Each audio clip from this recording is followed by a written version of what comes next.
to In the Zone, brought to you by U.S. Construction Zone, bringing you strategies for success with construction innovators and change makers, including In the Zone peer-nominated national award winners. Here are your hosts, Jeremy and Valerie Owens. Welcome to Construction Executives Live. I am your host, Jeremy Owens. I am owner and founder of U.S. Construction Zone and 3 Generations Improvements out in sunny, but very cold, Folsom, California. We are in the 30s here in Northern California. We don't know what to do with 30s. We don't really wear jackets here. We typically are a hoodie kind of a winter people. So if you have any jacket recommendations, please send my way in the chat. Thank you so much for being here for another show. This is a great opportunity for us to take a moment to decompress a little bit, think about a different subject, maybe a subject that's very important to your business. Maybe it's a new one. I just appreciate you guys taking time out of your busy days to be here. If you would like to put things in the chat, I do try to take a look at it during the show. If you have any questions for myself or the speaker, please go ahead and throw it in the chat. I don't always see them, but I try to stay in touch with that as well. As I said last week, we have a couple cool page updates that I wanted you guys to be aware of. All of our Construction Executive Live videos are now live on our website. You can see it under the tab there, and all of them will live on in infamy forever. So we wanted this to be a very important page for us because we want not only the content to live on for the educational component, but we want all of these great people that we're meeting and talking to, we wanted their legacy to live on as well. You know, they have a lot of great things to say, and they should be putting it out in the world, and we should be listening, and we should celebrate it, and we should keep it forever. So that's the point with the videos on our website. We also have an events page, so all of the construction events we are now streaming as well, and a trade organization. So we want to be able to connect this as a community, as executives, as management, but we also want to be a reference point. And that is our goal with some of the recent pages, is we want people to think like, hey, I'm looking for a product or service, or I'd like to get involved in the industry, charity organization. We want people to think of U.S. Construction Zone. So we are really trying to provide that reference point for you all. So thank you again. Lastly, we have a couple people asking about sponsorship opportunities. We are opening that up for our live show and our podcast. If you have any interest in sponsoring the event, please email our team at info@usconstructionzone.com. What we're going to do is we're going to provide a logo on our live show, as well as provide an opportunity to talk about your product or service in the beginning and the end. It'll probably be myself talking about it, but I just wanted you to be aware of what we're thinking. There is a lot of eyeballs on this live show. We're not only streaming on LinkedIn, but it's also YouTube, Facebook, Twitter as well. So wherever you're tuning in, thanks for being here. We have another great show for you today. It is called Move the Industry Forward by Empowering the Next Generation of Leaders. Today, we will learn strategies and life skills to transition your team from the job site to the office, and to understand these techniques from an experienced field supervisor and educator on how to make the jump in an efficient and compassionate manner. With that, I'd like to introduce our speaker today, and that is Corey Thomas Fisk. She is the program founder of Construction Management Online. Corey has been involved in almost every aspect of the construction industry: federal, tribal, public works, commercial, residential, laborer, equipment operator, field engineer, construction and project manager, facilitator, director, executive, private consultant, facilitator, and an education advocate for over 18 years as a college professor. And you graduated from Texas A&M, and she is passionate about changing the narrative and perception of the construction industry through education and awareness, elevating those who love the construction industry into fulfilling careers. So please help me welcome Corey Thomas Fisk. Corey, thanks for being here. Thank you so much for having me. Great introduction. I really appreciate it. Yeah, no, anytime. I mean, when you list out all of those things you've been involved in, I mean, it's really crazy. I mean, really, if you have 2 or 3 of those total, that's a career. So I mean, it just gives you quite a unique experience when you're being in the education field. You've been there, done that, seen it, probably done it. Like, yeah, tell us a little bit about that 18-year career. Well, first, my resume looks a lot different than other people, and a lot of it is because I have done full-time jobs concurrently. And so being a teacher for 18 years means that I taught evenings while I held a day job. And so there was a lot of work that was packed into those first 20 years or so of my life. Yeah. But I really just started in construction because it was a great place to be able to make good money for a college kid. You know, minimum wage at that time was about $8 an hour or so, and I could make $19 just being a flag person standing there holding a sign. At least that's what I thought flagging was. Right. I soon found out that it was much harder than it looked, and standing there all day long did not bode well for my feet or back. And so I decided that I wanted to be moving. And so during the summers, I would work as a laborer. I worked on a rock crusher. I worked on an earth dam. I had a lot of opportunities to be able to learn how to operate a lot of different types of equipment because my dad was an equipment operator. So we had a scraper and a backhoe at the house, a front end loader. And so I had to operate all of those. I often liken it, my dad and his Tonka trucks, because we literally rearranged reservoirs on our property about once every 5 years. So we would get to, as kids, you know, gain experience that way. But when I came back from Texas A&M, my goal was to go into the equine industry. I love horses. I still competitively barrel race. But I found that the student loans that I had been shouldered with were not going to allow me to be able to have any comfort. I owed $40,000 in student loans, and any ag job that I was going to go for was going to be less than $40,000 a year in salary. So I thought, well, if I come back and I work as a laborer for 2 years really hard, I can get these paid off, and then I can just go into my dream job. Right. And what happened was, I had always gotten overtime during the summers, during those short stints of construction. But when I actually went to work as a construction laborer, it was 8 hours a day, every day for 5 days. I mean, I felt like I was crawling. I was not paying off my student loans the way I wanted to. Sure. And it was a miserable project. I was on a $250 million prison project. There was over 400 men on that project. There was probably 6 women on the project. Mm-hmm. And it was 8 foot of snow, which meant 3 foot of mud. And we were tracking through all of it. And it was a personally very demoralizing atmosphere. And not because any one particular guy was hitting on me or trying to be rude that way, but there was no camaraderie for me to be able to talk to other women or to be able to explain the things I was going through on the job site. And so I was doing that. And as I was doing that, my dad had gone on to the job site to hustle some work, and he was wearing a Texas A&M jacket that I had brought him back from graduation. And he walked into the senior construction management office, and the senior manager who was running the whole project had graduated from Texas A&M. So when he found out that there was an Aggie with a degree out on the site working in this miserable mud in these Carhartts, he drove for 3 days trying to locate me and find me. And finally he did, and offered me $1 less an hour, and I jumped. I was like, I don't care what, I don't even have to tell me what the job description is. I'm doing it.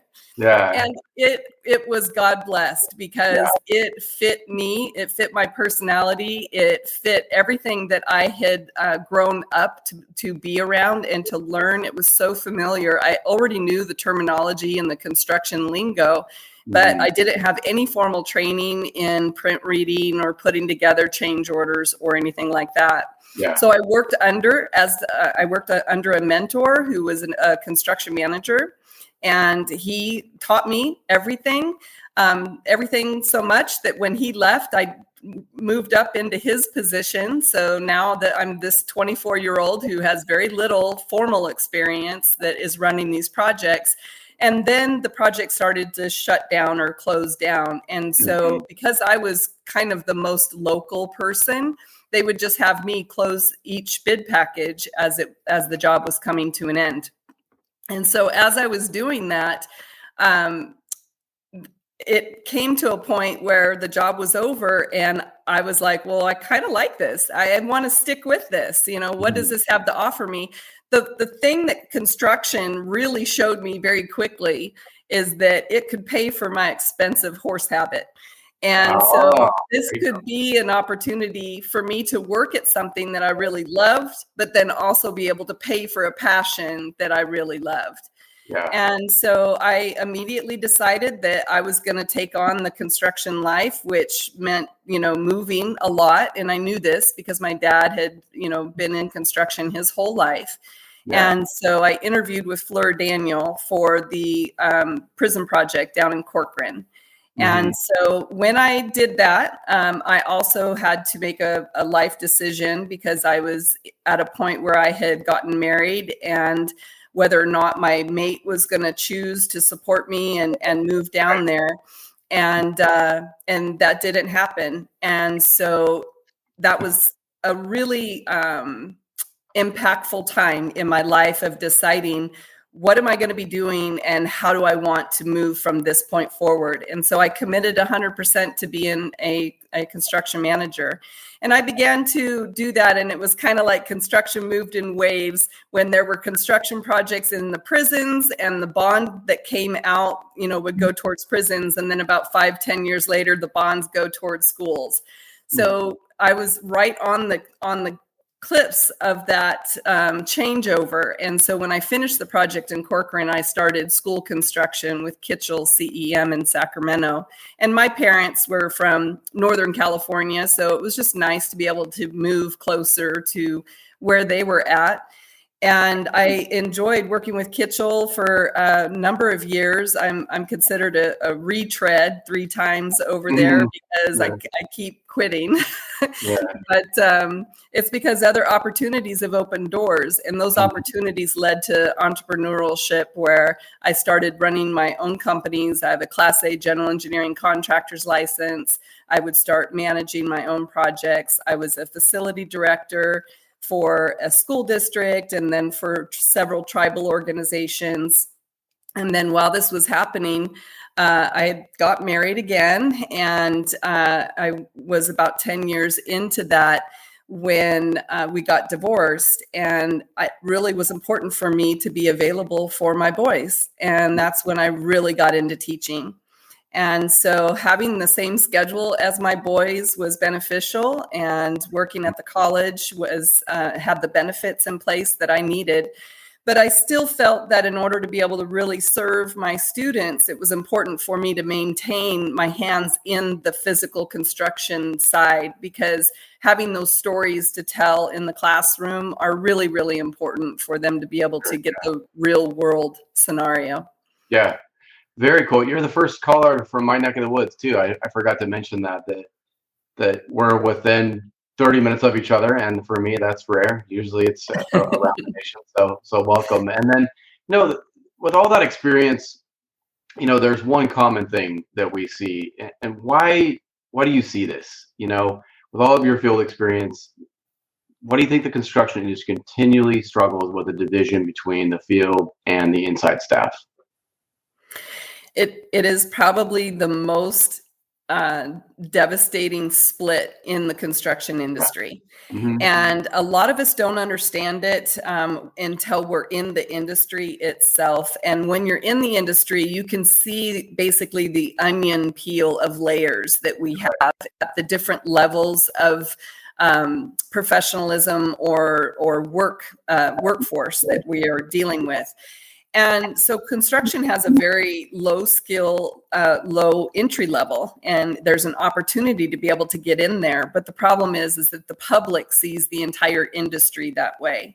Right. And so what happens is the office management who probably haven't all gone through site before they were promoted or elevated into an office position take on that same mindset or view of those that work out in the field.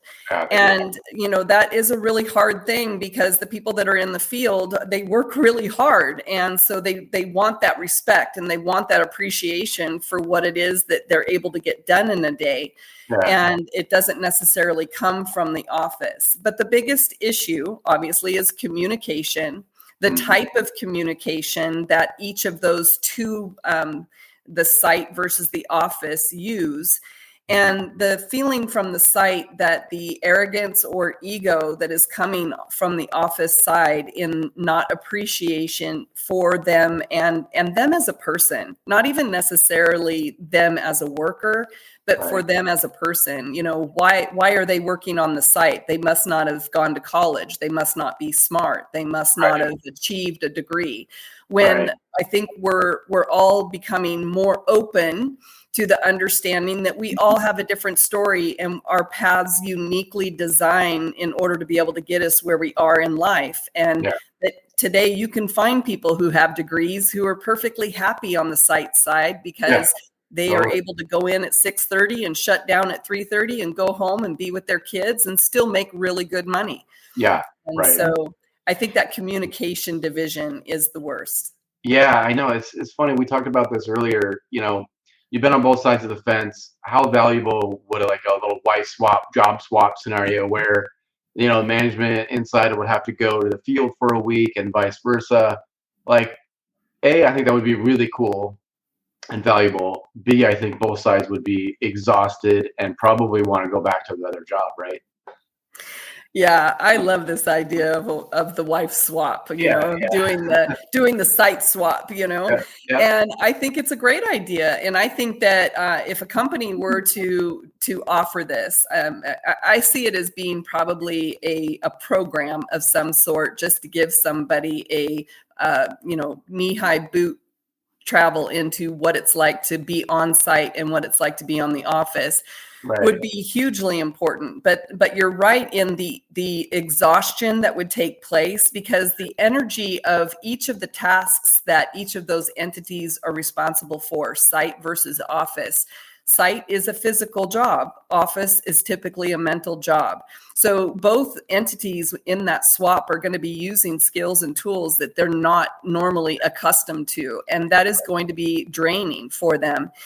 I think it's also a really important consideration in the sense that that site person can have an appreciation for why things are being asked of them on the site.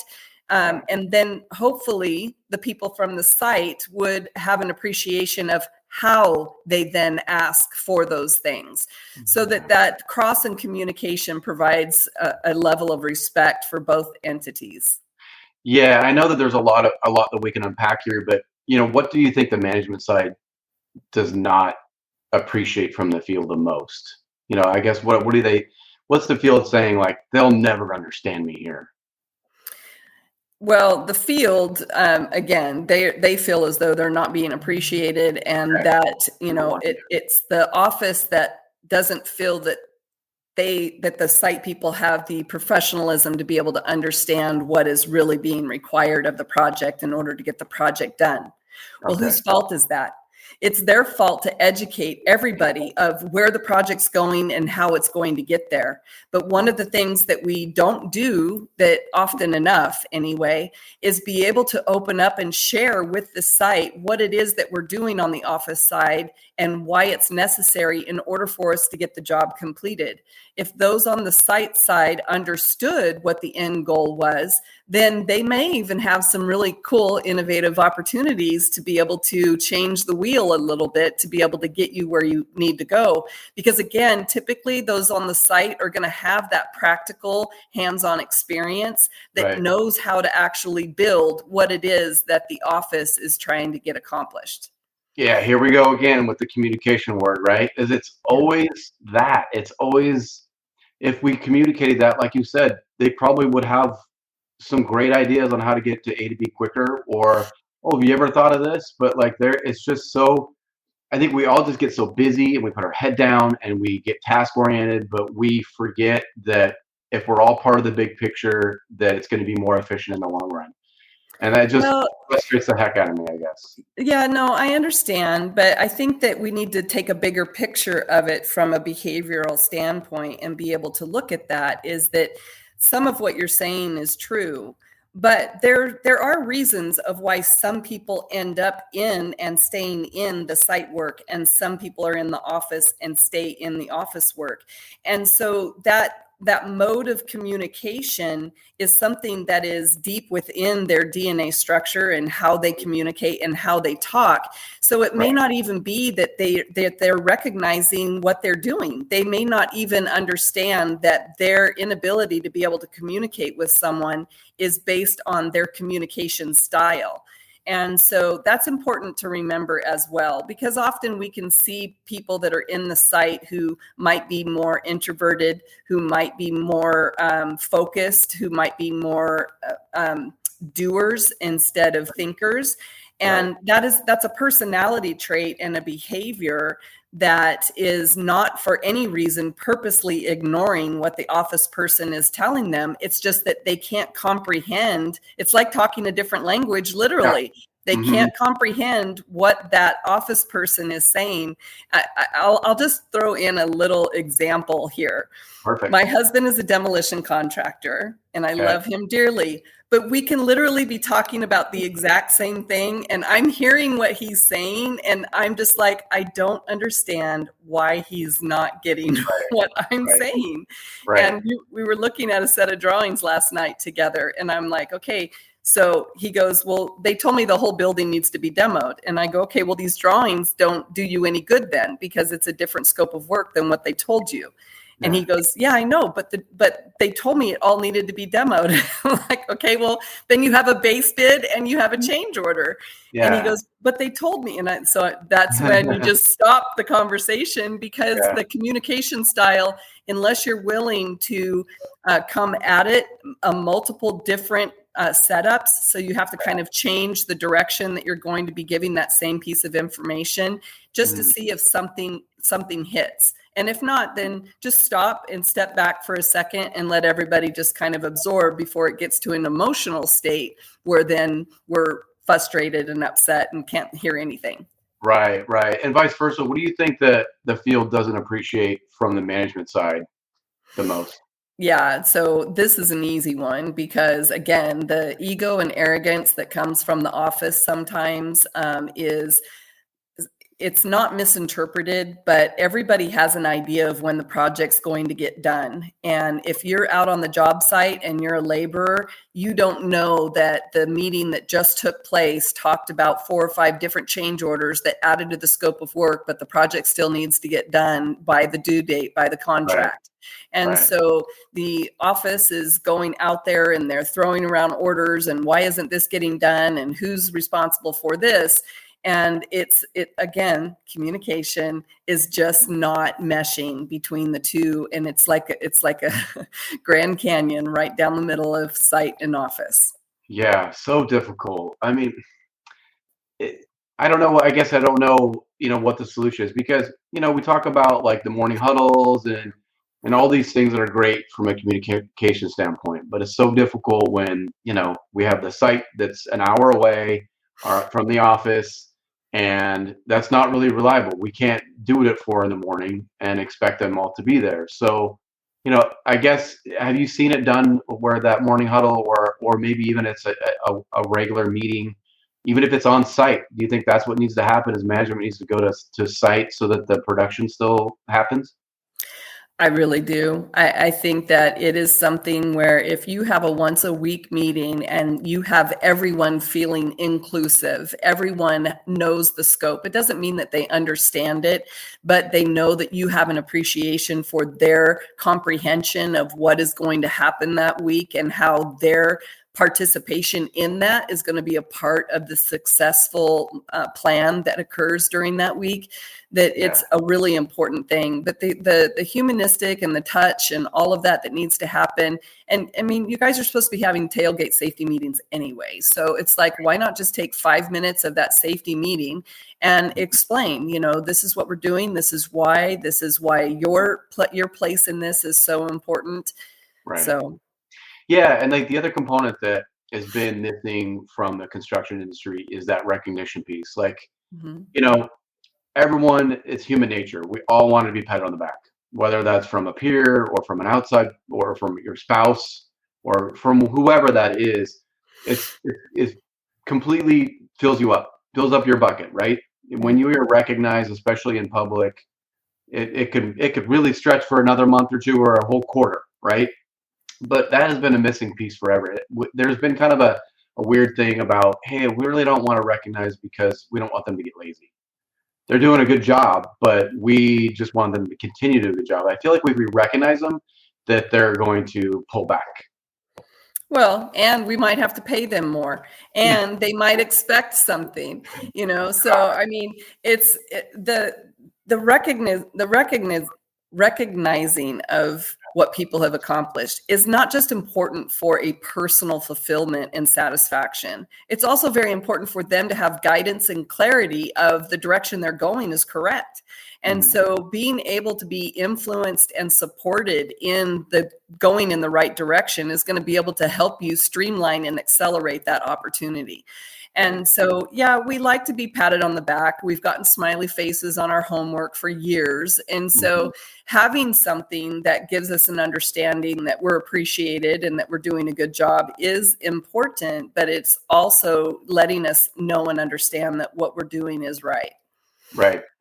Yeah. I mean, it's so strange. Like, so on the labor side of things, like, we've obviously had a well-documented labor shortage skills gap for decades now, and it's been a slow process to get here.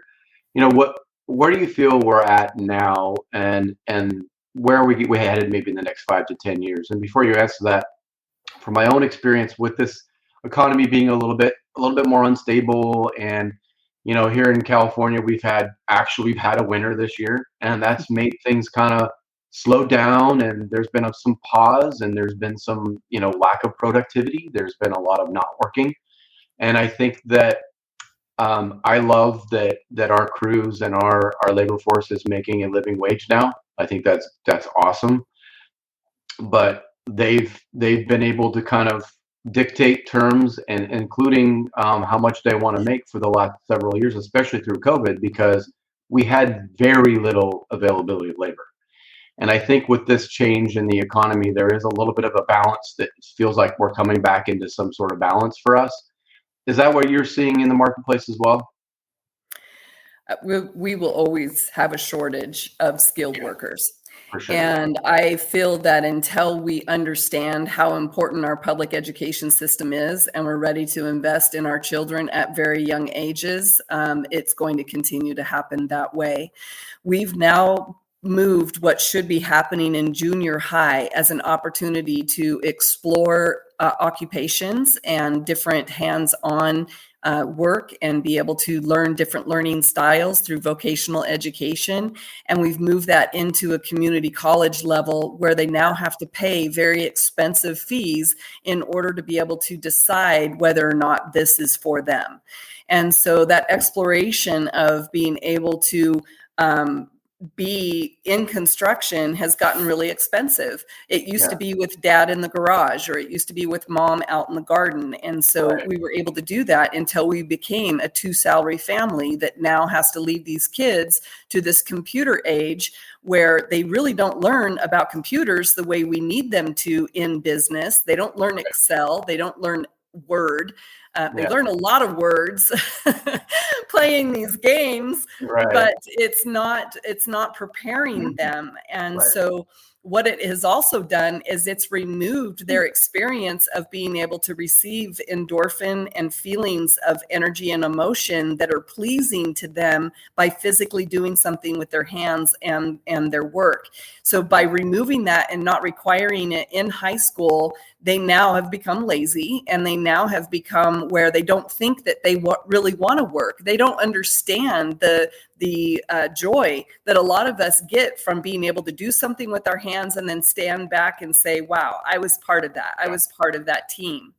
And so I feel that where we're going is really, it's going to be a two-sided opportunity. And with Construction Management Online, we actually are going to be opening up registration April 1st for what's called the Mastermind Mentor Membership. And this is going to be an opportunity for those that are elders and seniors in the construction industry to be able to learn how to teach entry-level workforce coming into construction.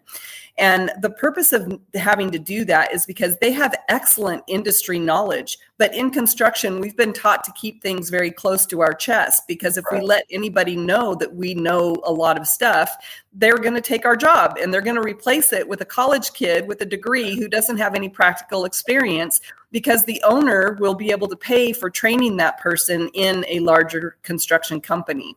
Right. And so I feel that generational storytelling is going to become critical, and having mentors that are going to be shadowed by these individuals coming in. I also feel that we need to lift up our elder population, not because I'm like almost there, but because I feel that they really give that grandfatherly, grandmotherly view of historic information and historic data of how to do things. And they can, I mean, every superintendent I've ever been around, if you give him time to break down that hardcore exterior, he's going to tell you a really great story about how he used to do this, or how this used to be the way construction was. And I feel that bringing that back is going to be a huge opportunity to be able to not only bring people interested in construction, but people who are coming from other industries who are tired of being treated the way they're treated in other industries, want to make good money in construction, and then can use their foundational life mastery skills and transition those over and align them with skill sets that we need in the construction industry. Yeah, so true. I was telling you that I'm third generation, so my grandpa started in the 50s. So what you're describing is exactly right. I mean, the stories that he would tell and the stories that my dad would tell, and then me going with my dad on appointments when I was, 5, 6, 7 years old. Like, all of those are just all these really great stories that I want to tell more of, probably, just because, like, you want to leave your mark and your legacy and your leaf behind for the industry. So I feel like that's part of what I'm doing here. And so I think you're right. I think there's a lot of the seniors that have a story to tell. They really do want to tell it. They don't necessarily have a voice. They're not really typically doing stuff like this. This would be out of their comfort zone. But, like, there needs to be a better leaf behind. And because I see a huge opportunity for them, because they can go into retirement. They can be able to design their own career. They aren't going to hit the benefits package, which is why most companies won't hire anybody over the age of 55. They can be a really great quality control eye on a job site. They can lift the attitude of a job site, which just being on a job site that has a depressed energy, you can feel it as soon as you walk in on that job site. Right. And so I feel like there's a huge opportunity to be able to include people who really don't want to ever stop working. I mean, they just don't want to keep working as hard or as many hours. And so I think it would be an extremely valuable asset that a lot of people are not taking advantage of. Yeah, and in addition to that mastermind class that you're going to be rolling out in April, a lot of us remodelers, small builders, we struggle with this labor shortage problem because it's so big and so vast, right? And we look at it as like, this is going to take a long time to correct. Well belong past me. So a lot of us kind of throw our hands up and go, all right, we're just going to focus on our own business. When really we'd like to be part of the industry solution. We don't want to be part of the problem. We do want to help. So besides a group like that, do you have any other advice on some small ways that a small remodeler, medium-sized remodeler like ourselves, like how do we chip away at this thing? Well, I'm an educator, so of course I'm going to say it is going to be through education. I have what also is a skill builder program, which just gives like really short courses that talks about all of the different types of skills that we have in construction. And this is going to do two things. First, foremost, is people individually have to be responsible for investing in themselves in order to be able to build and scale up their knowledge platform. But Right. secondly, is a lot of small and mid-sized companies just can't afford to have a robust training program the same as a large company would. Right. And so by being able to encourage the opportunity to have like a construction management online that a small or mid-sized company could have their employees look into and pay, a monthly membership where they can go in and have access of how to build a submittal or how to put an estimate together, or, all of those little fundamental skill builder opportunities, then they can do it that way. But, I think that we all know that we can't skip experience, and experience is going to be the most impactful opportunity for you to be able to expand. The problem is, or not the problem, but the difference is being able to streamline that experience with education so that you are gaining the experience in the right areas so that you can have a straighter line from start to completion. Yeah, so true, so true. And here comes like the biggest problem right here that I see. So because of the labor shortage, owners and managers are afraid to elevate all of these great and very qualified people from the field because they're afraid they can't replace them. They're afraid that, they're afraid of everything, paying them more, the whole 9 yards. But the main thing I see is that it's almost like keeping them under your thumb, right? It's like we want them right there because they're really freaking good at it. But they also are they're more than qualified to go up the next step. So what do you say to owners that are stuck in this position, and I guess to convince them that this is not the right way to run your business? Yeah, so it's definitely not the right way because you're going to lose that person regardless, right? Yeah. If you don't let them do what they are built to do, they're going to go somewhere else. A lot of people are afraid to invest education into their employees because they think that their employees, they'll spend the money to train their employee and then their employee will go off somewhere else. Right. And this does a couple of different things. First and foremost, it lets the company that employee is going to know that you have a really great program and that they better be careful, because if you keep training people like you trained the person they stole, then you're going to be in their shoes and you're going to be big one day. But right. The other thing is this construction world is so small that if you're really careful about not burning your bridges, you're probably going to end up right back where you started because it was a great company to begin with and you appreciate the investment that they put into you. Yeah. But I think that your question has a couple of different things. First and foremost is not everybody's built to be a project manager, construction manager, or go into the office. And some people enjoy being a superintendent. They enjoy being able to come in at work at 6:30, be able to leave at 3:30, be able to have, soccer practice with their kids and everything else.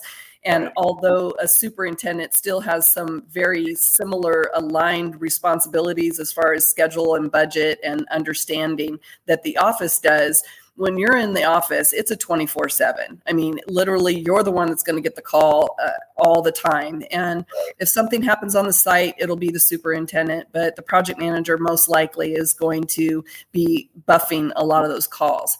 Right. So the thing about the companies that are suppressing somebody who's ready to grow, you have to be very vocal and communicative with that person, making sure this is the right move, making sure that this is something that they want, making sure that they have what I call a transition bridge, that they have the education to be able to get them from the site to the office in order for them to be successful. Right. I think one of the hardest things that I see is that people will promote someone from the field into the office and expect them to know what needs to be done. And it sets them up for failure. And then they end up going straight back to the site. And that kind of that's a demoralization that occurs because it feels like a failure when really Right. it's not their failure. It's just a failure for them to be educated. And so it's a tough one. Yeah, it's like we're exacerbating the labor shortage problem though, because if we're not advancing them, if the field is not seeing their top guys advance, then it all just becomes a commoditization, right? Then it all becomes about the money. Then they will just keep moving around from job to job because like they're gonna look at it and go like, well, he can't make it there, so let's just make as much money as we can doing this. Well, it's really hard, right? Because it's a bottleneck up at the top. So you can only have so many vice presidents of a company or what have you. So that part of it makes it tough. But I would say that the other aspect of it is that, you always are training somebody. You're always 2 steps ahead of someone or 2 steps behind someone. And you should always be training someone to take your position.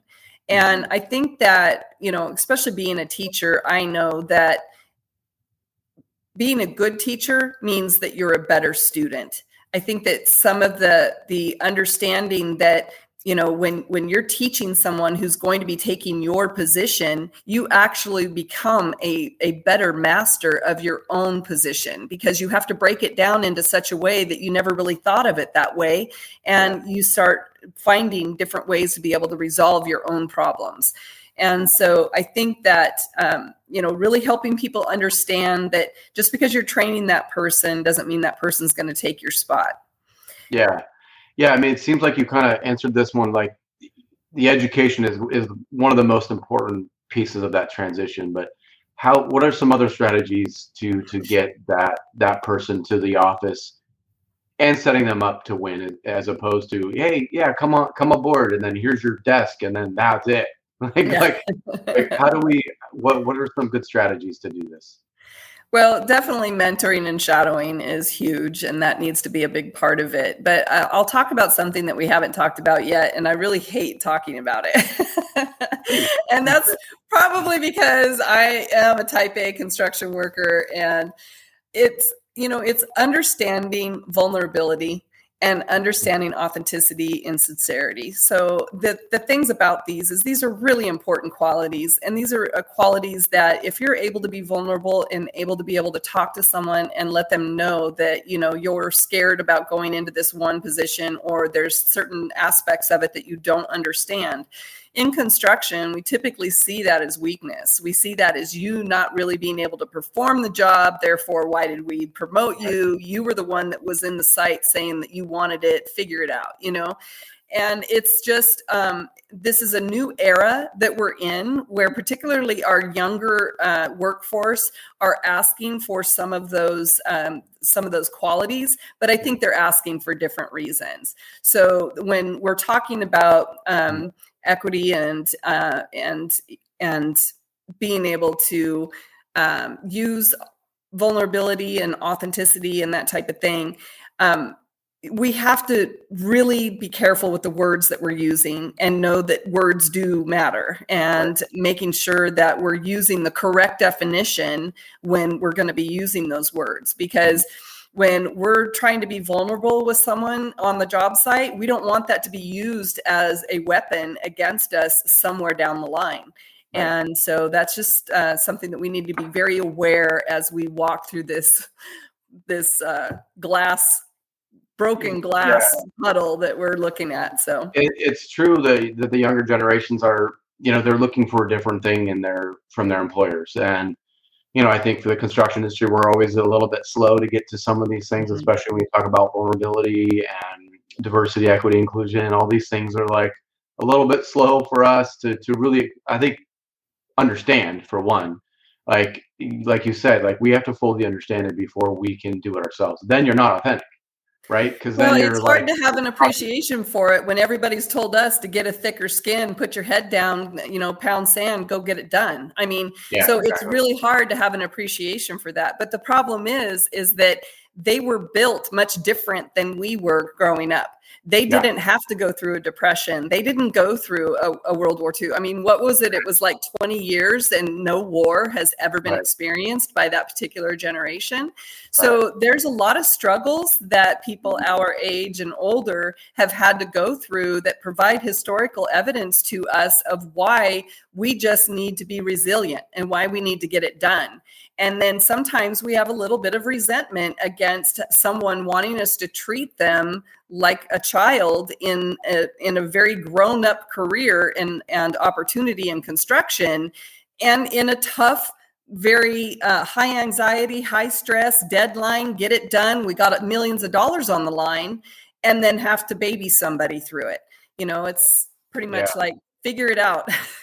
Yeah, I mean, I struggle with this because it's the whole guy thing too, right? Like you said, it's the, toughen up, don't cry, like all the things that we're taught when we were young. And then really it doesn't benefit you when you want to be a good manager or an owner or a leader, really. These are all counterproductive. So Well, it look is what like, it's done to men. yeah, Men have closed up 100% and have kept this stress inside them. And so the opportunity then to be able to express themselves in this very high stress environment, when they're usually coming from a high stress environment, whether it be incarceration, whether it be a vet, whether it be right, somebody who was a little down and out and, thought that this was their only option because they couldn't right, go to college. And so they're already not feeling the very best about themselves, and then coming into an industry that has all of these demands. So not being able to talk about that and express that is also, it's chronic pain that is being held by your body that is causing a lot of people to have stress that they don't know how to deal with.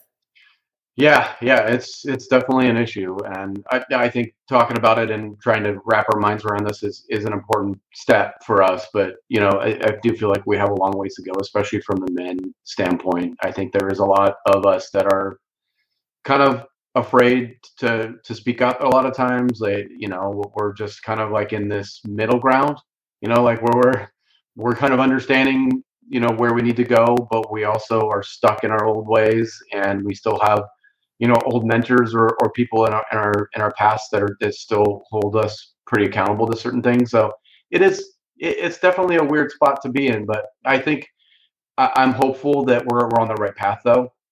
And I think that we couldn't have said that, say, 10 years ago. Like, I think that we're at least on the right path. It doesn't mean we're there or we've arrived. We never will, but at least we're kind of knowing where we need to go, I guess. Yeah, and I think too that it's really important to recognize that most women that are in construction are heavier in their masculine energy. And Yeah. so they too are going to have some of the same issues and problems of men, of being able to communicate with other women or be able to communicate outside of that box. And I think that the disadvantage of calling it masculine versus feminine energy, because if I told men they needed to be heavier in their feminine energy, I probably would have a bunch of guys that would be really mad at me. No, yeah, But it's really not genderized. It's just right, a description of the type of energy that we're talking about. And right, construction's very heavy in masculine energy. So when we do that, we tend to hold things in. We tend to just go and thick skin, get it done, push on. And we do need to practice being more feminine in our right, energy. right. Well, I wanted to get a couple more questions here. So one of them was I guess, how did you come to create construction management online, and like, what is your current kind of makeup of the class, and who's coming there now, and why? I'm just kind of curious as to who's there now, and then kind of how we can help support that. Because like you said earlier, we need to have these educational resources in place for our own staff. And we're a perfect example of that, where we're a medium-sized company. We don't have built-in educational programs. We need these outside resources to help us train our employees. We don't have time to do it ourselves. So with that being said, it's kind of a long question, but I wanted to kind of find out how you got to it, and then kind of what it looks like now. Well, I appreciate it. I really developed it because of the things that I saw were not working in the college classroom. And so I wanted to be able to bring something that was going to be able to support what I was doing in the college classroom. The college classroom is going to be more about construction technical concepts, but really this human design, behavior comprehension, and soft skill development is something that is not taught in the terminology of construction. And so being able to weave the two together was my goal. I've spent the last 2 years identifying all of the things in order to be able to make it a program that is suitable for those that are in construction. So with the thought process of, shorter timeframes of, shorter chapters, shorter paragraphs, being able to have video along with some of the reading. The only thing we're doing construction management, so the hands-on aspect is really more through a workbook product that we have. And so the whole purpose of it really is everybody starts off with the same 5 classes, and those 5 classes are able to then prepare you with mindset, prepare you how to learn, about what to learn instead of learning about something. Right. And then understanding the history of construction and construction management and why it goes through the paces that it does, so that you have that overall big picture, not only to understand construction management, but also because there might be opportunities out there that you're unaware of that suit your personality and your skill set very well. We want to try to do what we can to be working in our genius zone. So working in those skill sets that we're naturally good at, that we don't have to think very hard about performing because we're very passionate about it and it comes easy. Right. And so being able to put that together. And then we have another course that is kind of like the introductory into all of the paths that we have. And that course is identifying your master plan and where you're going to be in life, so that we can then use that as an assessment while you go through your path, and then do a reassessment at the end so that you can understand where you're going to go from there. Because even after you complete any of my programs, you always have to be you have to come to the realization to be a forever student. And in order to do that, you have to understand love learning. And to be able to be a forever student allows you to be able to go through these courses knowing that you're not going to absorb everything. You're not going to learn everything in the course. But if you catch the foundational base of it, when it comes back around, when you're ready to accept it, it will be there. And so having that is really, really critical. So it sounds to me like you have kind of both ways. Like, so you have, for us, you have the person that is trying to find out where they would best be suited in a management role, and then also one that is maybe kind of knows where they want to go, but getting some of more of that narrow focus in some of those, how to be a project manager, all of those types of things, right? Yeah, absolutely. And our skill builder courses kind of help support things that you normally wouldn't learn in a classroom, but that a superintendent doesn't have time to walk you through.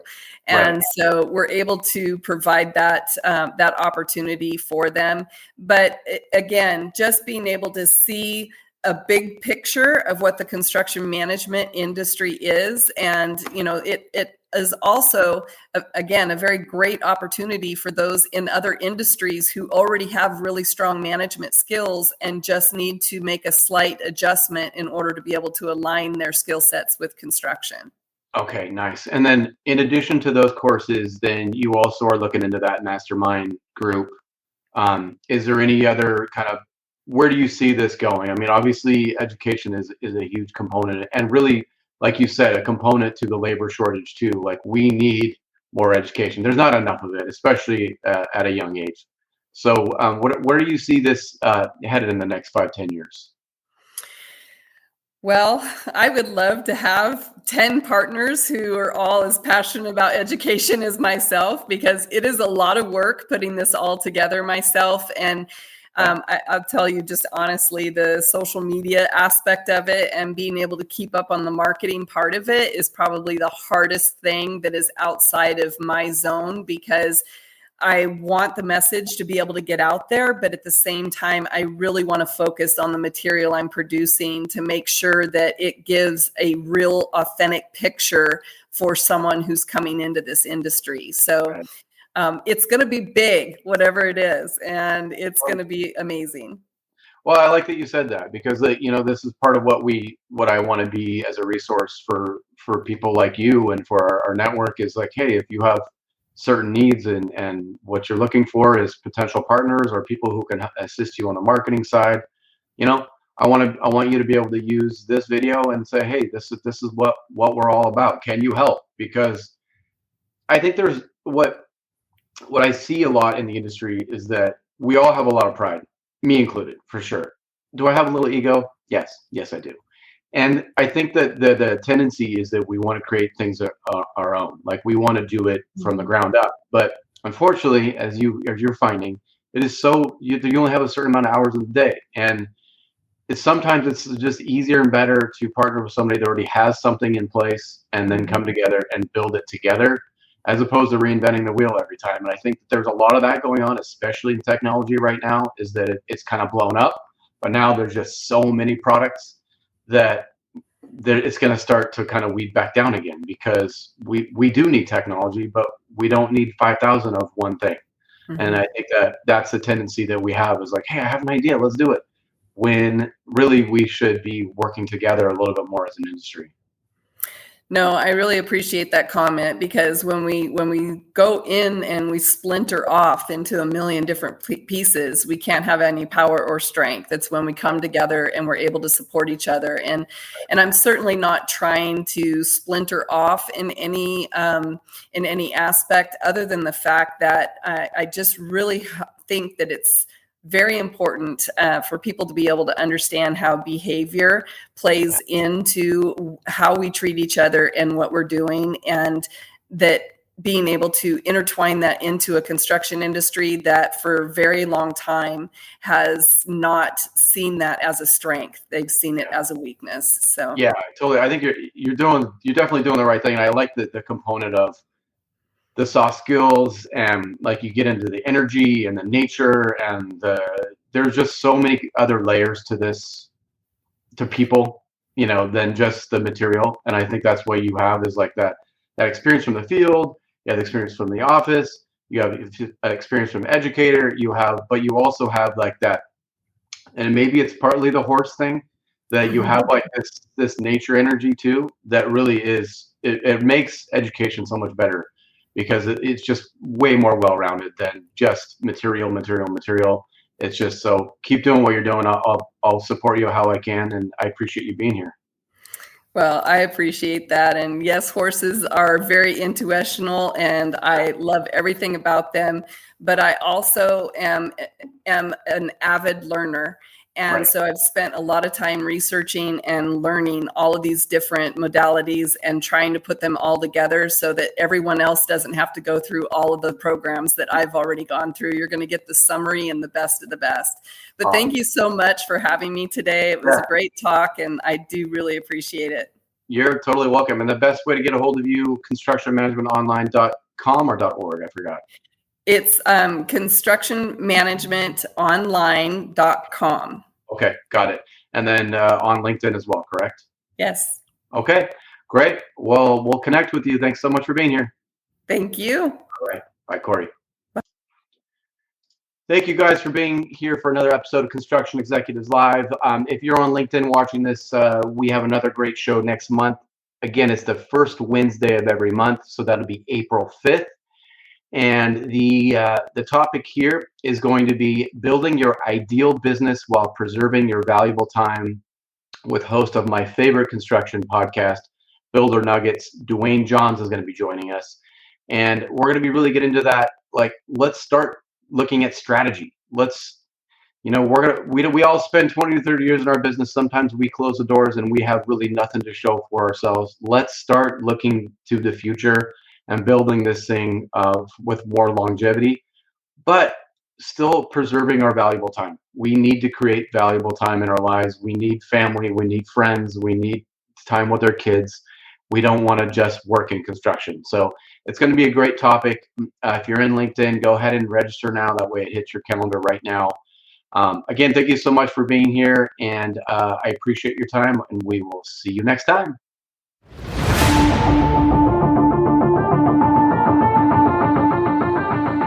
You've been listening to In the Zone with Jeremy and Valerie Owens.